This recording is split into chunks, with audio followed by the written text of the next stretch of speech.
우리 주님의 십자가를 생각하고 우리의 뜻을 주님의 뜻에 맞추어가는 사순절이 깊어가고 있습니다. 사순절이 되면 여러 교회와 기관들에서 주님의 사랑을 묵상할 수 있는 많은 자료와 영상들을 제공합니다. 그 가운데 거울 앞에 선 것처럼 우리 자신을 볼 수 있게 하는 시가 한 편 있습니다. 이혜인 시인이 지은 사순절의 기도입니다. 그 가운데 제가 일부분을 읽어드리겠습니다. 해마다 이맘때쯤이 되면 주님께 바치는 나의 기도가 그리 놀랍고 새로운 것이 아님을 슬퍼하지 않게 하소서. 마음의 얼음도 풀리는 봄의 강변에서 주님께 드리는 나의 편지가 또다시 부끄러운 죄의 고백임을 슬퍼하지 않게 하소서. 살아있는 거울 앞에 서듯 주님 앞에 서면 얼룩진 얼굴에 내가 보입니다.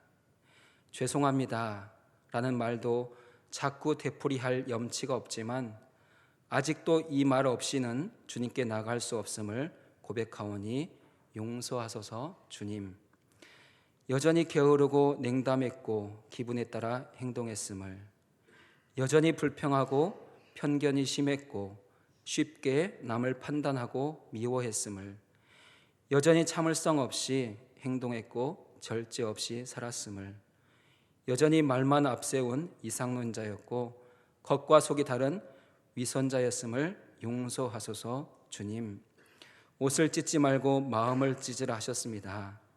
이 40일만이라도 나의 뜻에 눈을 감고 주님의 뜻에 눈을 뜨게 하소서. 이 시는 주님을 섬기며 살아가는 한 그리스도인의 고백이며 우리 모두의 고백입니다.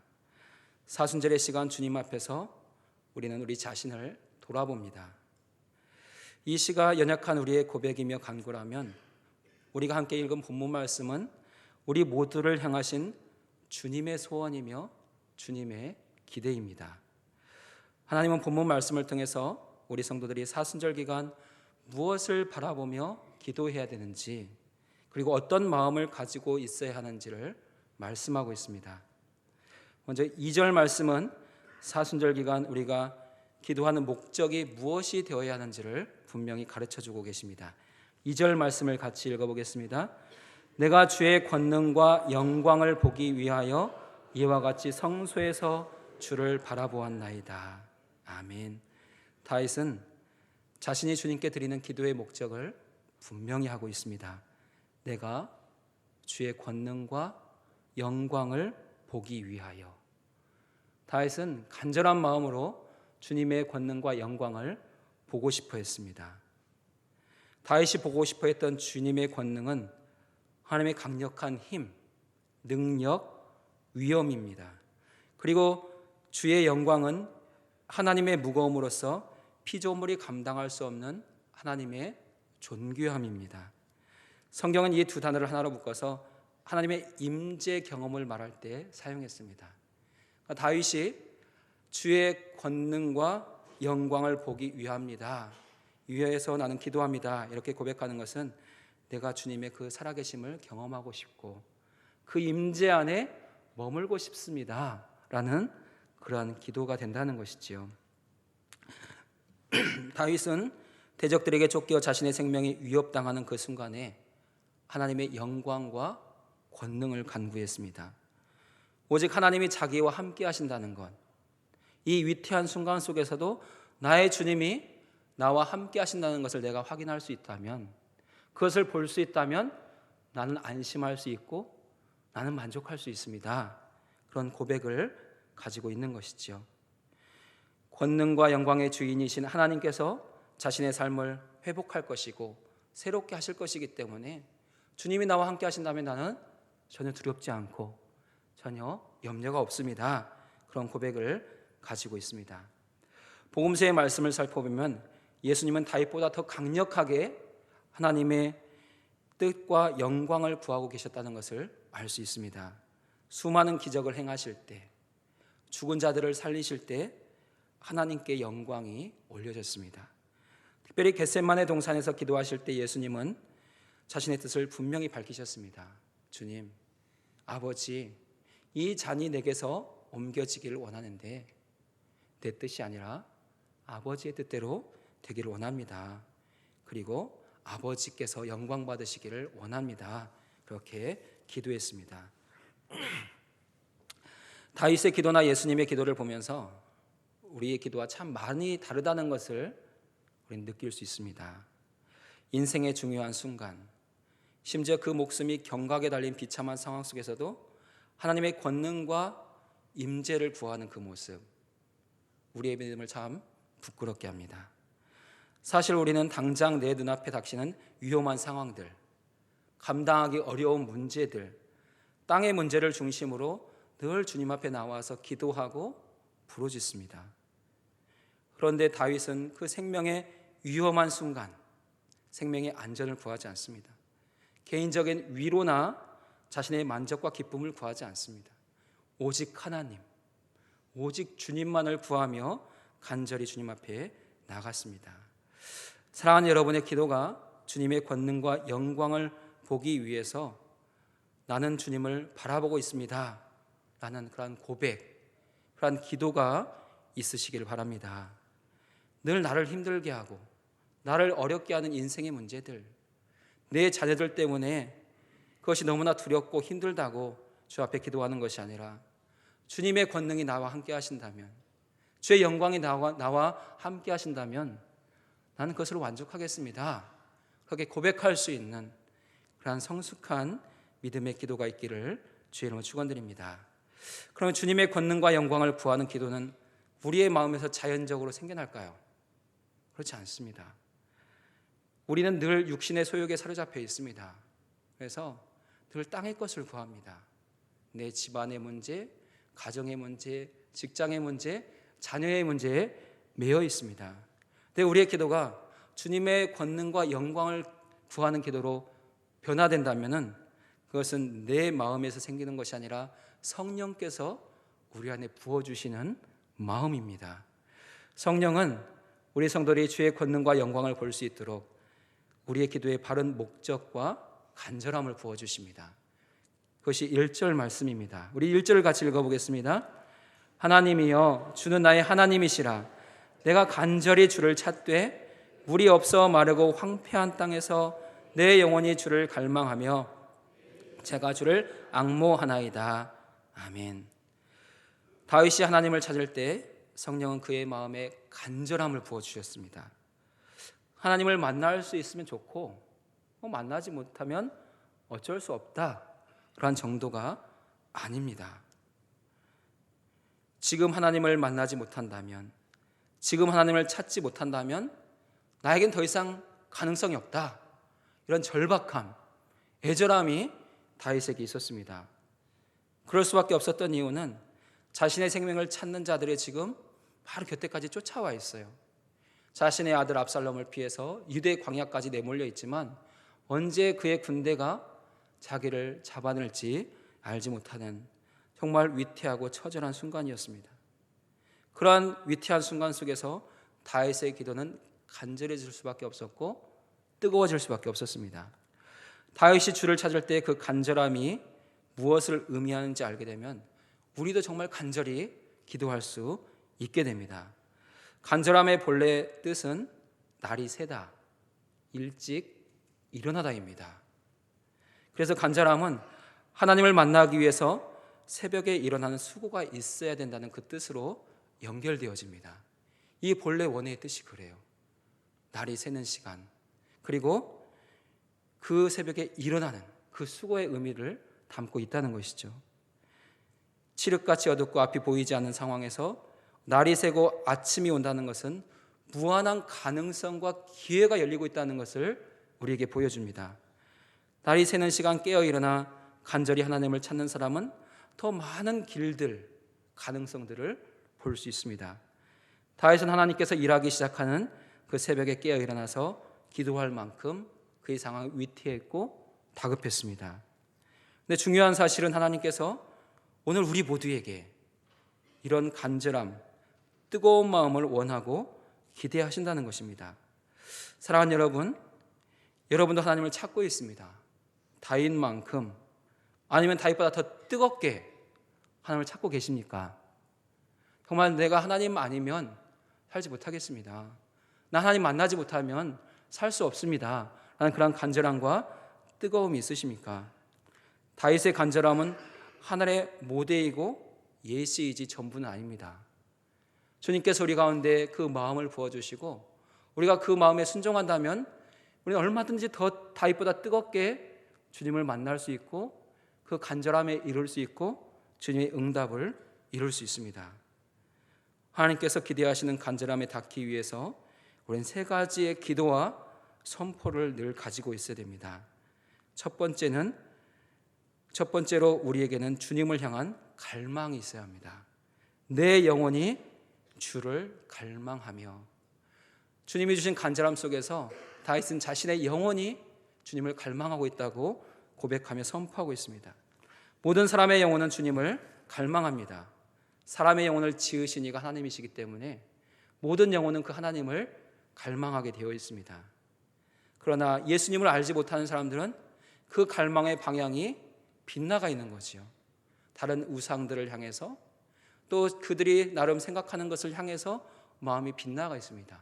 그래서 그들은 주님을 만나지 못하고 계속해서 영적인 기갈을 느끼고 허기짐을 느낍니다.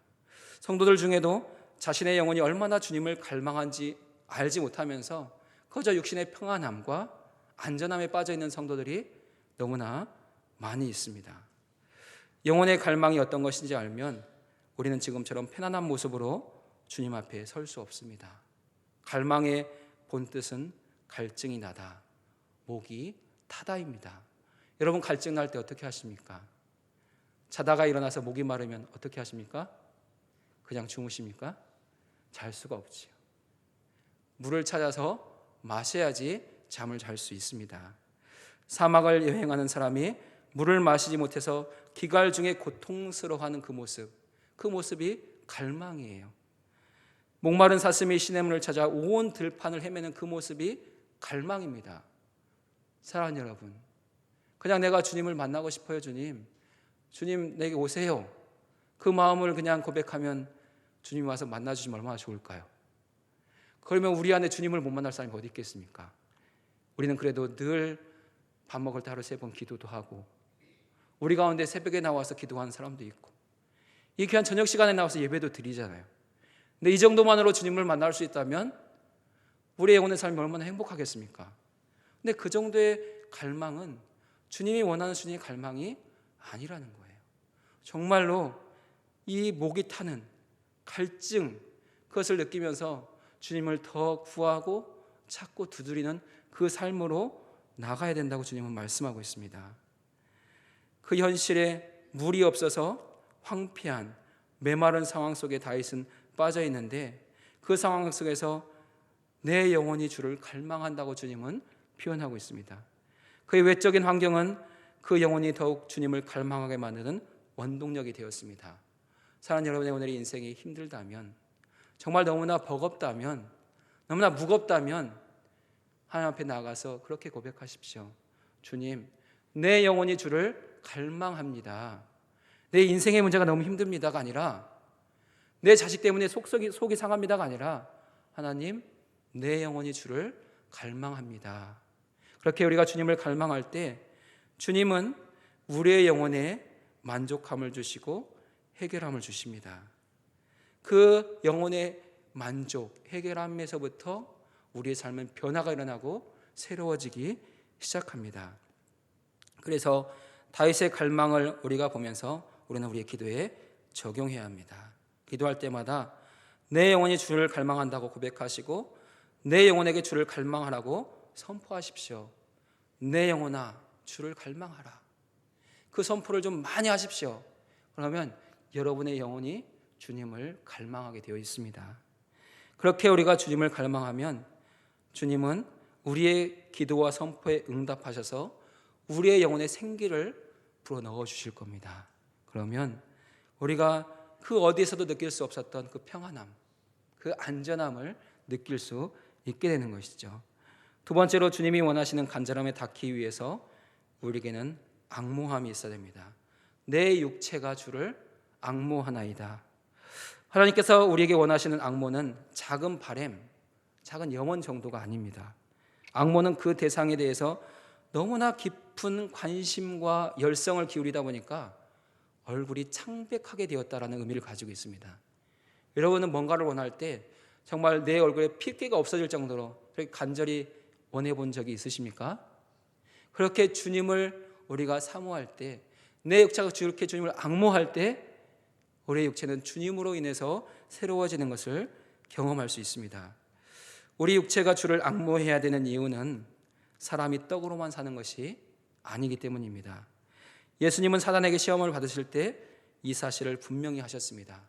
40일을 금식하시고 굶주린 상태에서 주님의 영혼은 어느 때보다 맑았고 깨끗했습니다. 그러나 그 육체는 너무나 허기지고 배고프고 기갈해 있었습니다. 그런 상황에서 사단은 와서 그 약한 부분을 지적하며 시험합니다. 너 배고프지? 이 돌이 떡덩이가 되게 해서 먹어봐. 그러면 네 육체가 얼마나 평안하겠느냐? 그렇게 시험하죠. 그러나 예수님은 육체의 공궁함, 배고픔, 핍절 등의 모든 문제 해결이 하나님의 말씀에 있다는 것을 확인해 주셨습니다. 그래서 모세가 광야에서 이스라엘 백성들에게 주었던 그 말씀을 인용하여 사단을 물리칩니다. 사람이 떡으로만 사는 것이 아니요 하나님의 입으로부터 나오는 모든 말씀으로 살 것이라. 우리의 몸, 우리 육체는 떡을 필요로 합니다. 그것이 전부가 아니라는 거예요. 떡으로만 사는 것이 아니라 하나님의 입으로부터 나오는 말씀이 반드시 있어야 된다고 말씀하십니다. 하나님의 입으로부터 나오는 말씀, 곧 예수 그리스도, 하나님이 우리 육체에 필요하다는 것이죠. 그것이 선포될 때 악한 사단은 물러가고 우리의 육체는 다시금 평안을 얻게 되어 있습니다. 내가 인생을 살아가면서 내 육체가 고단할 때, 지쳐 피곤할 때, 질병으로 인해서 내 몸이 아플 때에 하나님의 내 육체가 주를 갈망한다고 선포해 보십시오. 그러면 하나님께서 내 육체에 부으시는 그 새 힘, 나를 새롭게 하시고 치료하시고 깨끗하게 하시는 그 능력을 경험할 수 있습니다. 우리의 삶에 이 원리는 언제나 동일하게 적용됩니다. 우리의 배고픔의 문제나 질병의 문제, 연약함의 문제, 우리의 모든 육체의 문제는 주님의 말씀이 선포되고 그 말씀이 역사하실 때 해결됩니다. 그래서 우리의 육체에 걱정할 일들, 두려운 일이 생기면 우리가 가장 먼저 해야 될 기도는 내 육체가 주를 앙모한다고 기도하고 선포하는 것입니다. 그럼 주님은 놀라운 일들을 행하셔서 우리 육체가 안전하도록 구원을 이루어 가실 것입니다. 세 번째로 우리의 눈은 간절히 주님을 바라보아야 합니다. 내가 주의 권능과 영광을 보기 위해서 이와 같이 성소에서 주를 바라보았나이다. 다윗이 성소에서 보기 원했던 주님의 권능과 영광은 물리적인 현상이 아닙니다. 어느 이단 교회에서는 이런 현상을 보여주기 위해서 등을 이용하고 조명을 이용해서 마치 하나님이 이곳에 있는 것처럼 보여주는 그러한 거짓된 모습들을 보여주기도 했습니다. 내가 성소에서 주님의 권능과 영광을 보기 원한다는 것은 갑자기 번쩍번쩍 뭔가 신비한 것으로 주님이 내 가운데 오시기를 원한다는 그런 고백이 아닙니다. 주님의 보혈을 위해 세워진 교회, 내가 여기서 너를 만나리라고 말씀하신 그 주님이 지금 나에게 임하고 계심을, 나와 함께하고 계심을 볼 수 있는 그 분별력을 주시고 그 느낌을 알 수 있도록 나의 영적인 지각들을 깨워달라는 그런 기도입니다. 다윗은 자신의 힘으로 도저히 회복할 수 없는 불가능 상황 속에서 오직 위에 계신 주님만을 바라보았습니다. 오직 위로부터 내리는 담비를 통해서 메마른 돼지가 새 힘을 얻듯이 오직 권능과 영광의 담비를 받아서 자신의 영혼과 육체가 회복되는 데 필요한 힘을 얻고 새로워지기를 간절히 바라고 소망했습니다. 다윗이 위태한 순간에 어떻게 이러한 갈망을 가지고 앙모함을 가지고 주님을 바라볼 수 있었을까요? 그 이유가 3절에 있습니다. 우리 3절을 같이 읽어보겠습니다. 주의 인자하심이 생명보다 나음으로 내 입술이 주를 찬양할 것이라. 아멘. 다윗은 자신의 생명보다 주의 인자하심이 더 크고 낫다는 것을 잘 알았습니다. 하나님은 다윗에게 엄청난 친절, 호의, 은혜를 베풀어 주셨습니다. 다윗이 하나님께 받은 모든 은혜를 한 단어로 정리하면 그것이 인자하심입니다. 우리가 주님께 받는 많은 은혜들, 사랑들, 복이 있습니다. 그것이 인자하심이에요. 다윗이 하나님께 받은 모든 그 은혜로 그는 주님의 인자하심이 내 생명보다 낫구나, 그것을 깨닫게 되었습니다. 사실 다윗의 인생을 살펴보면 그가 하나님으로 인해서 기름 부으심을 받기까지 이 인자하심과는 거리가 먼 삶이었습니다. 그는 아버지나 형들에게 인정받지 못하던 막내 아들이었습니다. 가정에서뿐만 아니라 마을 사람들 중 그 누구도 다윗을 눈여겨보지 않았습니다. 그러나 하나님은 그에게 은혜를 베풀어 주셨고 아무 조건 없이 그를 사랑해 주셨습니다. 그는 이스라엘의 왕이 되었고 주변의 많은 나라들을 이기고 승리하게 되었습니다. 은혜의 때를 지나 지금은 비록 아들에게 쫓기는 신사가 되었지만 다윗은 주님의 권능과 영광을 깊이 체험하고 있었기 때문에 주님의 신실하심을 한 번도 잊어본 적이 없었습니다. 다윗은 그의 일생을 통해 하나님을 경험하면서 자신의 연약한 생명보다 하나님의 사랑이 더 크고 위대하다는 믿음을 갖게 되었습니다. 그러면서 이 위대하심에 내가 보답할 수 있는 것은 아무것도 없구나. 내가 정말 귀하게 여기는 내 아들을 피해서 도망가면서 어떻게든지 지켜보려고 하는 이 생명보다 주의 인자하심은 더 귀하구나, 그런 고백을 갖게 되었어요. 그래서 주의 인자하심이 내 생명보다 낫습니다, 이런 고백과 찬송을 하게 된 것입니다. 오늘 우리에게도 바로 이 믿음, 이 고백이 필요합니다. 주님, 주의 인자하심이 내 생명보다 낫습니다. 내가 주님이 주시는 생명의 날을 살 텐데 내가 80년을 살아도 90년을 살아도 주의 인자하심 더 크고 아름다운데 내 생명의 연수가 무엇이 중요하겠습니까? 그런 고백을 우리가 할 수 있어야 된다는 것이죠. 하나님의 사랑, 하나님의 친절, 하나님의 호의, 하나님의 은혜 베푸심의 은혜 안에 거한다면 나는 그것으로 족합니다. 사랑하는 여러분의 그 믿음의 고백 안에 이 고백이 있으십니까? 정말 주님으로 말미암아서 여러분은 만족하십니까? 그 은혜만 있으면, 그 사랑만 있으면, 그 돌보심과 친절만 있으면 여러분은 만족할 수 있겠습니까? 비록 지금 내 아들의 일이 잘 풀리지 않아도, 내 삶에 문제가 있고 어려움이 있어도 내가 주님의 인자하심만 있으면 그 인자하심이 내 생명보다 귀합니다 라는 그 고백, 그 찬송을 가지실 수 있기를 바랍니다. 하나님의 인자하심은 생명에 있는 모든 피조물의 존재 이유이며 생명의 근거입니다. 하나님의 인자하심이 있으면 우리의 생명에 위협을 당하는 어떤 순간에도 우리는 소망을 가질 수 있고 구원을 기대할 수 있습니다. 그 믿음에 도달할 때 우리의 영혼, 우리의 육체, 우리의 입술은 온전한 찬양으로 주께 영광 돌리게 됩니다. 주의 사랑과 친절과 은혜 안에 거하고 있는 자신을 깨닫지 못하면서 찬양한다면 그 찬양은 노래에 지나지 않습니다. 찬송가 여러 곡을 노래하고 몇 시간을 노래해도 주의 인자하심이 내 생명보다 낫습니다 라는 이 고백이 없으면 그것은 노래일 뿐입니다.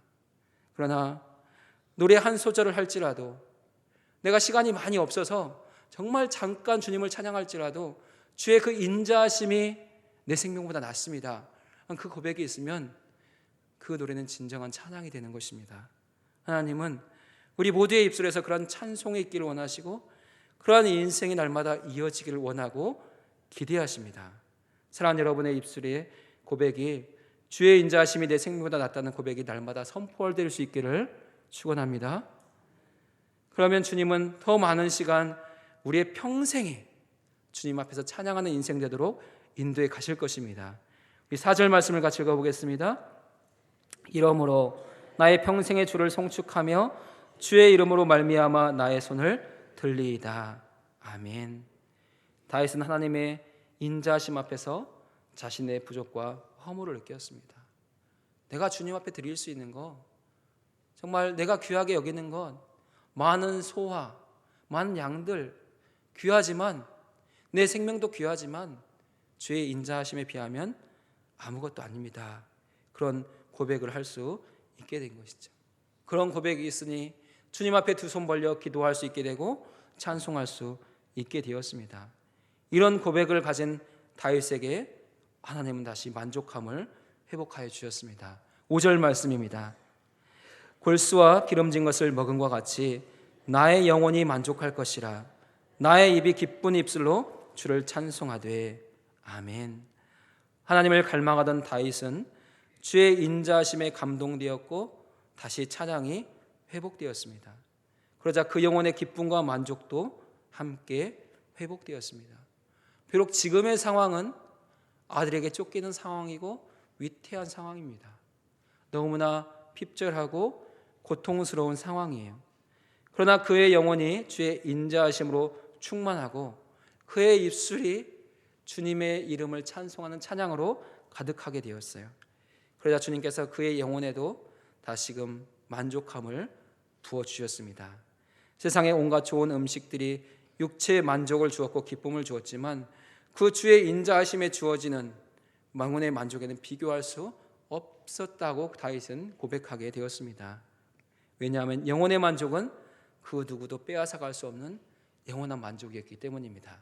그가 왕이 되었을 때 그는 세상의 진귀한 음식을 다 먹어보았어요.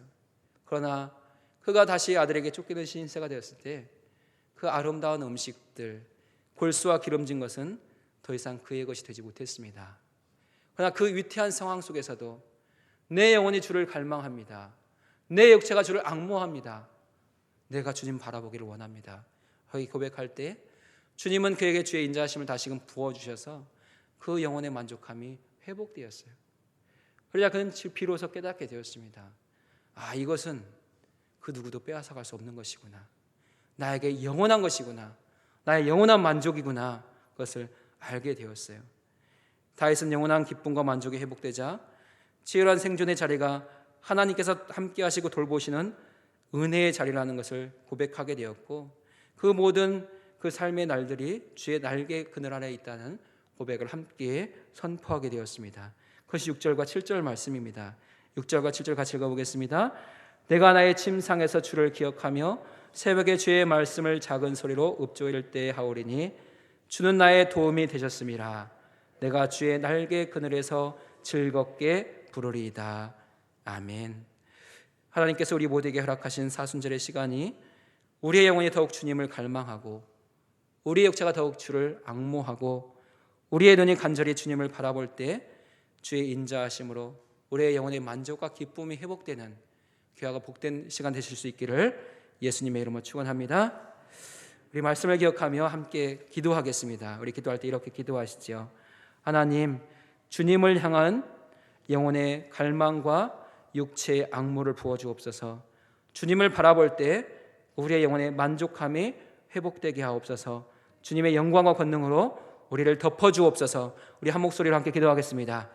귀하신 하나님 아버지, 이 사순절의 귀한 시간 속에서 우리가 주님을 깊이 있게 바라보며 깊이 있게 묵상합니다.